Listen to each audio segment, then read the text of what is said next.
One of the most disastrous things that can happen to a marriage is obviously somebody cheating.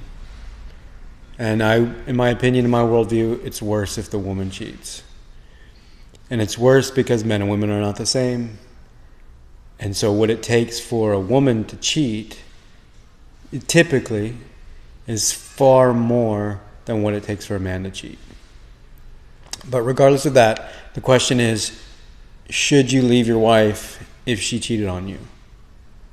And I hope I don't have to be the one to tell you that no guy on a YouTube video, me or anybody else, can tell you what to do. Your situation is unique, and there's so much context that I or anybody else don't know. So I'm going to get that out of the way, is I can't tell you whether or not you should leave your wife. I can tell you some things that will help you think about so that you can make your own decision. First thing, if your wife cheated, then in some ways it might be because you dropped the ball. Yeah. No, it doesn't mean that it's not her fault that she did that. She chose to cheat, so that is on her, and that will always be on her, and that should always be on her. 100%. But the fact is, the goal to be married, as you know right now, is not easy. Right? You have to juggle so many different things. And so to keep a marriage alive and healthy, you as the man have to show up as your best every day. And you got to be working on so many different things. I talk about it in other videos. I talk about it in some of my other content. But you've got to be working on so many different things at the same time. So while it's her fault she made the choice, there might be some responsibility in your area because maybe you let some things go, including yourself. I don't know. So that's the first thing to think about, is that women don't tend to cheat on men who they deem to be higher value than themselves. That's the first thing to think about. The second thing to think about is that it's really, really, really hard to come back from this. All that stuff I just said about being a man of value, it's hard to get cheated on and then show up with the same woman and be that man of high value. Because essentially she's made a very clear statement that she doesn't think you're a man of high value. And so it's really hard to come back from that. It's really, really hard to come back from that. It doesn't mean you shouldn't. It doesn't mean you can't. But it's really hard to come back from that.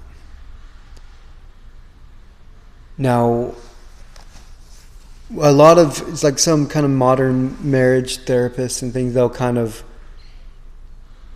in the age of feminism, right, we have this misconception that men and women have sex the same way. That what it takes to get a woman in bed or a man in bed is the same thing, and that we can just go about our sexual lives in the same way because we're equal, right? We're the same. And that's not true. But if you end up getting into marriage counseling about this or whatnot, whatever route you decide to go on, make sure that whatever therapist you're seeing demands that your wife is held accountable for what she did. You can't do any blame shifting here. Even though I said, yeah, you're somewhat responsible, you have some responsibility in this, that's different. In the end, your wife chose to do something and she must be held 100% accountable for that. So it's hard to come back from. It's hard to come back from. Now, the first question is, do you have kids? And if you don't have kids, I don't see any reason to stay. 100%. I don't see any reason to be married if you don't have kids. Because as you'll see, if you don't know this already, the fairy tales that we tell ourselves as a society about marriage are total nonsense. The true love, she is the one, love always wins, all that stuff is nonsense. In the end, you're just two people getting older and uglier together. And that's, in one sense, that's the truth of it. So if you don't have any kids, don't see a reason. I mean, again, like, I don't know your situation. It's unique to you, and you got to watch out for divorce court because that thing is real. But that's a big situation. If you don't have kids, you need to have a heck of a good reason to stick around. That's not a fairy tale. If you do have kids, that's tough, man, because no matter what, your kids will suffer. If you divorce, if you leave your wife, your kids will suffer. It's not about like, oh, if they'll suffer. No, it's how they will suffer. And my worldview is, I think the best place, and I've been called some not kind names for believing this, but the best place to raise kids is in a home with mom and dad, biological mom and dad, under the same roof, learning how to be married well together. So if you have kids, it's obviously infinitely more complicated, and that's why nobody can tell you what to do. You can come back from it, but it won't be easy, and it will take a lot of self-development and self-discipline on your end to do that. And then you got to think long and hard is if you want to be the kind of person that allows that can come back from that.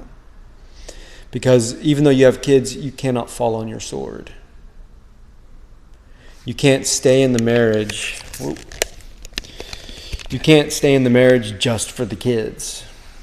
That's not going to work long term. It's going to teach the kids bad things that are unhealthy. It's going to perpetuate unhealthy beliefs. So you got to think about, if you do decide to stay, you got to figure out how you can stay in the marriage and restructure the marriage, because you're going to have to do some major overhauls. There's no way things can go back to more or less normal, because normal got you in that situation. But there needs to be major overhauls so that you can, over the course of time, you can emerge as a stronger man with a stronger spine, a man of higher value, and without falling on your sword. Because if you fall on your sword, then it's better to leave. By falling on your sword, I mean, it's like, oh, I'm just going to do it for the kids. I'm going to sacrifice myself for the kids in this complete and total way, and that's not a good thing. Of course, we all have to sacrifice for our kids, but you don't want to sacrifice yourself as a man for the kids. And if you stick around after you've been cheated on and nothing else really changes, that's exactly what you're doing. Obviously, this is a touchy subject, iffy conversation. I'm happy to talk more about it. If you got any questions, leave a comment. I'll get to them when I can. Be well and God bless.